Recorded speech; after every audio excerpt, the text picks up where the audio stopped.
आज की कहानी है लालच की दौड़। राजा खुश नहीं था। वह खुश रहना चाहता था और खुशी की तलाश में इधर उधर भटकता रहता था। उसने खुशी पाने के लिए विशेषज्ञों से सलाह ली और समझदार लोगों से भी बात की, लेकिन खुशी का कोई तरीका उसे नहीं मिला। आखिर में वह एक पहाड़ पर चला गया। उस पहाड़ पर एक साधु रहता था। साधु के दो काम थे, सुबह सुबह पूरब की ओर मुंह करके बैठना और धीरे धीरे सूरज को उगते हुए देखना।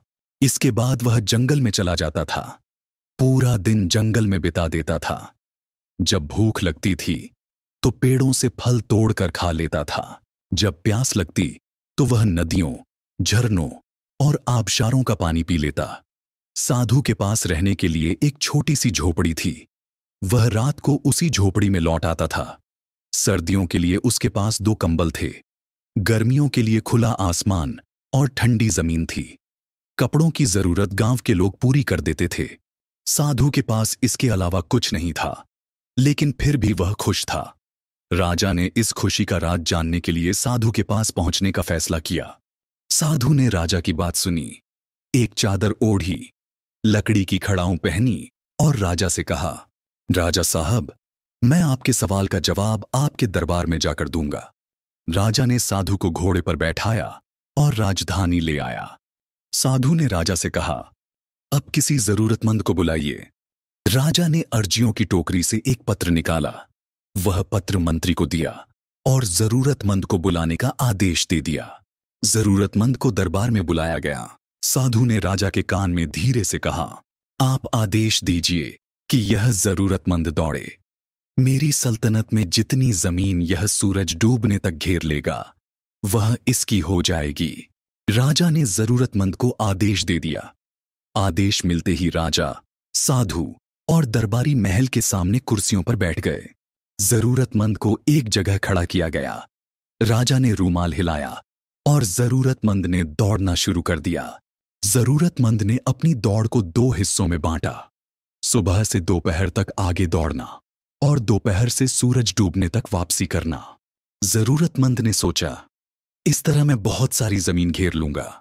दोपहर तक उसने 400 एकड़ जमीन घेर ली। अब उसे वापस लौटना था, लेकिन वह लालच में पड़ गया। उसने सोचा, अगर मैं अपनी रफ्तार बढ़ा दूं तो मैं शाम तक 100 एकड़ और जमीन घेर सकता हूं।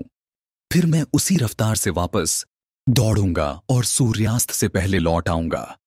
मैं आपको यहां इंसान की फितरत की एक कमजोरी के बारे में बताना चाहता हूं।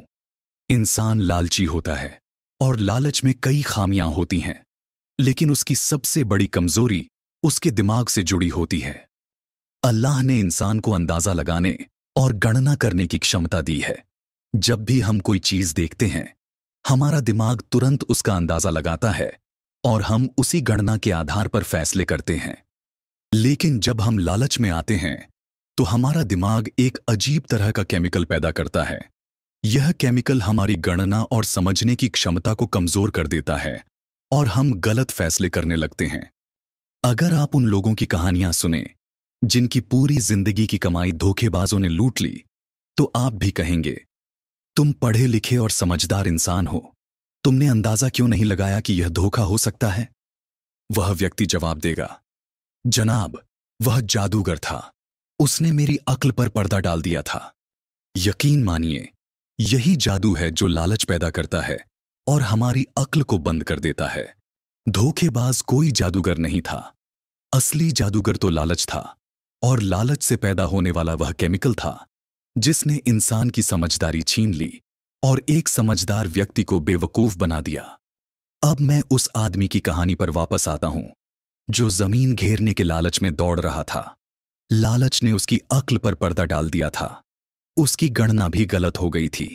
वह और ज्यादा जमीन पाने के लालच में दोपहर तक भागता रहा। जब उसने तेजी से वापसी का सफर शुरू किया, तब उसे अपनी गलती का एहसास हुआ। वह पलटा और वापस दौड़ने लगा, लेकिन अब देर हो चुकी थी। वह सूर्यास्त से पहले वापस नहीं पहुंच सकता था। उसके पास उस समय 2 विकल्प थे।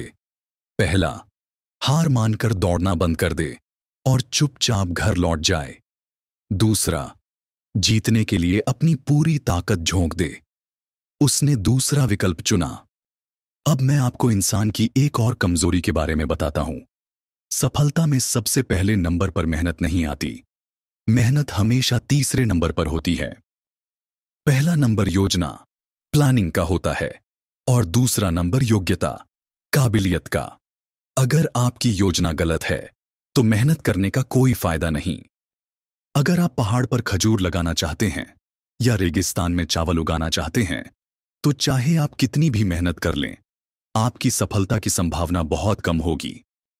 दूसरा, अगर आप में काबिलियत नहीं है, आपने सही ट्रेनिंग नहीं ली है और आप तैयारी के बिना काम शुरू करते हैं तो आप सफल नहीं हो सकते। वह आदमी जो जमीन घेरने दौड़ रहा था, उसकी योजना और काबिलियत दोनों ही कमजोर थीं। उसने दूसरा गलत फैसला यह किया कि उसने दौड़ने की रफ्तार और बढ़ा दी। वह थकान से बुरी तरह टूट चुका था, लेकिन फिर भी दीवाना होकर दौड़ता रहा। वह समय पर पहुंचने की कोशिश में अपनी रफ्तार बढ़ाता रहा। आखिरकार जब वह मंजिल पर पहुंचा तो उसके फेफड़े फट गए, उसके मुंह से खून निकलने लगा, लेकिन फिर भी वह दौड़ता रहा। वह राजा तक तो पहुंच गया, लेकिन जैसे ही गोल पर पहुंचा वह जमीन पर गिर गया। उसने लंबी सांस ली, तड़पा और अपनी जान गंवा दी। उसने जमीन तो जीत ली, लेकिन जिंदगी हार गया। साधु अपनी जगह से उठा, जमीन पर गिरे हुए व्यक्ति के पास गया। उसने उसके खुली हुई आंखों को बंद किया, राजा को पास बुलाया और उस बदकिस्मत व्यक्ति की लाश दिखाकर बोला, राजा साहब, लालच के सौदागर कभी खुश नहीं रह सकते। यह व्यक्ति मुझसे कहीं बेहतर जिंदगी जी रहा था। मेरे पास सिर्फ एक जोड़ी कपड़े, लकड़ी की चप्पलें, एक कंबल और एक कटोरा है।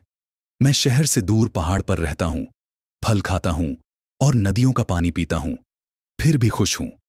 क्यों? क्योंकि मैं लालच नहीं करता। अब आप इस व्यक्ति के पास मौजूद चीजें देखें। यह मुझसे 1000 गुना बेहतर था।